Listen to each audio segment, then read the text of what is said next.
Il s'agit d'une nouvelle forme de location de voiture, la voiture en libre service. Dans la ville, 150 voitures seront réparties. Elles s'ouvriront toutes avec le même type de clé. Supposez que vous avez une de ces clés en poche. En sortant de chez vous, vous trouvez une des voitures le long du trottoir, vous vous installez au volant et vous démarrez. Arrivé à destination, vous laissez la voiture sur place. Une autre personne qui possède également la clé utilisera à son tour la voiture et ainsi de suite.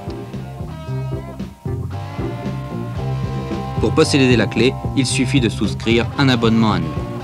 Pour mettre la voiture en route, il faut donc la clé, il faut aussi un jeton. Vous le placez dans un boîtier prévu à cet effet et vous pouvez ainsi rouler pendant un certain nombre de kilomètres. À chaque parcours, le jeton est rogné selon un procédé électronique. Quand vous abandonnez la voiture, vous le récupérez, il servira encore plus ou moins en fonction de son usure.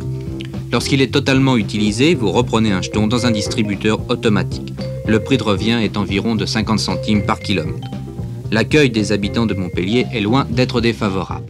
L'avantage du système est évident. S'il est bien appliqué, il y aura moins de voitures dans les rues. D'autre part, plus de problèmes d'essence, de vignette ou d'assurance, tous ces frais sont compris dans l'achat du jeton.